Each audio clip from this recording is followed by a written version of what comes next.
आज अंतर्राष्ट्रीय आक्रामकता के शिकार निर्दोष बच्चों का दिवस है। International day of innocent children victims of aggression. बच्चों की मुस्कान बचाइए, हिंसा को दूर भगाइए।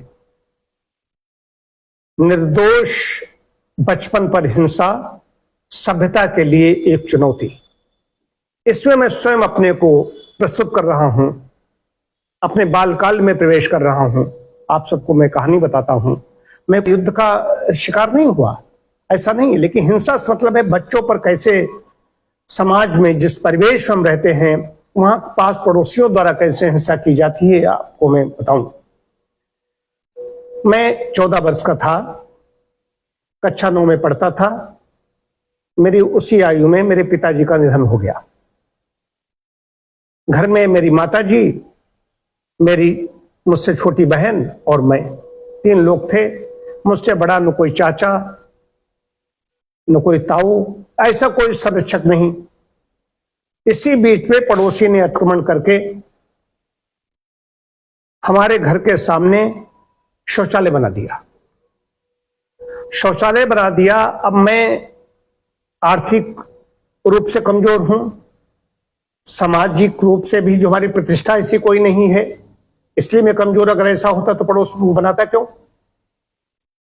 और हर तरीके से, और शारीरिक रूप से भी अक्षम हूं, कमजोर हूं। लेकिन मन में कहीं न कहीं चीज रही कि हिंसा हुई है बालकाल में, और मैं करूं तो क्या करूं। माताजी भी कहती तुम चुप रहो चुप रहो, लेकिन मैं चुप रहा। 18 वर्ष तक का होते होते मैंने पुलिस की, प्रशासन की सहायता से विधिक कार्रवाई करके मैंने उसको ध्वस्त करा दिया, हटवा दिया। तो कहने का प्राय समस्याएं आती हैं। समाज की जिम्मेदारी, नैतिक जिम्मेदारी थी, कुछ लोगों की संवेदना मेरे प्रति थी, लेकिन कुछ ऐसे लोग थे आज हमारी तरफ देखते हैं, उनको शर्मिंदगी नहीं होगी कि बेशर्म टाइप के लोग हैं। उन दबंगों के साथ में घूमते थे। वो दबंग जिसने ऐसा किया था, बात कहते हुए फायर करता था। तो एक बाल मन पर क्या प्रभाव पड़ता होगा। ये समाज ऐसा है, समाज बीमार है, समाज का चिंतन नहीं है। तो ऐसा किसी बच्चे के साथ नहीं होना चाहिए। बच्चे के साथ में मानवता पीड़ित व्यक्ति का पक्ष लेती है, तो वहां पर आज में निरुत्तर हो जाते हैं। जो दबंग टाइप के लोग थे उनके साथ में हे करते रहते हैं। समाज में जो सबल होता है और दुष्ट होता है, उसका आचरण दुष्ट होता है, लोग उसके साथ में खड़े होते जा करके हैं। जो नैतिकता का व्यक्ति होता है, नैतिकता के बात करते हैं, लेकिन वो समाज में निर्धन हैं, पिछड़े हैं, उनके घर में कोई बाहुबल नहीं है, तो ऐसे ये समाज उनका पक्ष नहीं लेता। उसके बाद में लोगों ने देखा ये लड़का स्वाभिमानी है, साहसी है। 18 वर्ष की, 18 वर्ष से कम को अंतर्राष्ट्रीय मानकों के आधार पर 18 वर्ष से कम के जिनकी आयु है उनको बच्चा कहा जाता है। उनको आप वयस्क या व्यक्ति आदमी नहीं कह सकते। तो ये 18 वर्ष तक आते आते मैंने काम कर दिया। अब मैं आपको बताना चाहता हूं, हालांकि उस पड़ोसी के प्रति कोई दुर्भावना नहीं थी।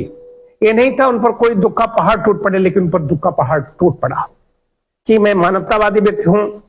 उसके प्रतिफल में चाहूं कि कोई पीड़ित हो जाए, व्यतीत हो जाए, दुखों को पहाड़ टूटे, मर जाए, ऐसी भावना एक अच्छे व्यक्ति की नहीं हो सकती। ये मनुष्यता नहीं है। लेकिन वही जो दबंग व्यक्ति, उसके ऊपर पहाड़ ऐसा टूटा, उसकी पत्नी और बच्ची ट्रेन की चपेट में आ गई, वो कट गई। और उसके बाद में वो व्यक्ति जिसने निर्माण कराया था वो बस एक्सीडेंट में चल बसा, निधन हो गया।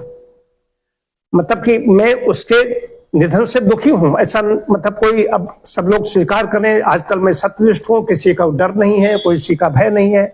आज मैं कह रहा हूं, व्यक्ति वो अच्छे थे, सबसे बड़ा स्नेह भी रखते थे, लेकिन पिताजी ने गाय बांधने के लिए जगह दी थी, उसके बाद उन्होंने आक्रमण करके जबरदस्ती उसको वहां पर बना दिया।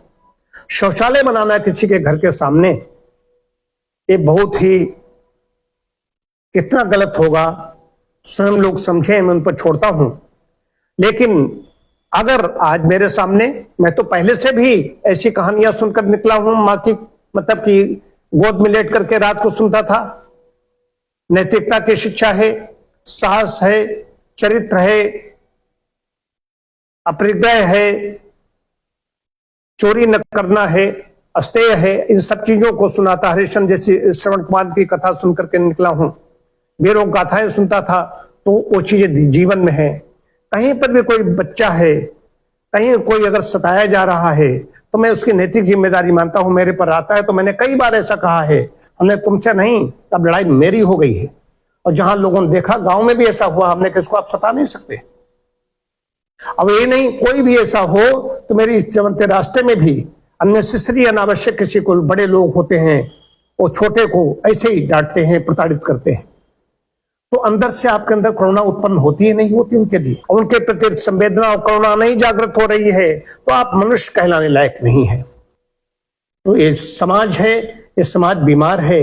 आपकी नैतिकता को, आपके सिद्धांत को, आपके आदर्श को कोई नहीं देखेगा। वो देखता है तो बाहुबल है, धनी है, कैसे भी आप लूट खसोट कर रहे हो। ये समाज ऐसा हो गया है, इसलिए अकेले में रहिए, चिंतन कीजिए। समाज ये रहने लायक नहीं रह गया है। समाज में ऐसा नहीं बिल्कुल विलुप्त हो गए हैं लोग, अच्छे नहीं, अच्छे हैं, लेकिन वहां पर भी अच्छे लोग थे, हमारे प्रति संवेदना थी, लेकिन वो संवेदना अपनी प्रकट नहीं कर पा रहे थे, उसके भय से जो बात कहते हुए फायर करता था। लेकिन ये तो मैं पुलिस प्रशासन की विधिक कार्रवाई की जरूर कहूंगा।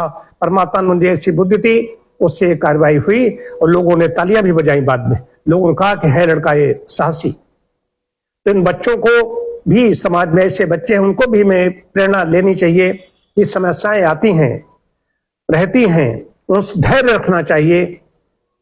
धैर्य यदि हम रखेंगे, धारण करेंगे और अपने की योग्यता बढ़ाएंगे, अपने को उन्नत करने में लगाएंगे, तो ऐसे लोग, समस्याएं भी हल हो जाएंगी और ऐसे लोग पूंछ दबा करके खीसे निपोड़ते हुए आपको देखने लगेंगे।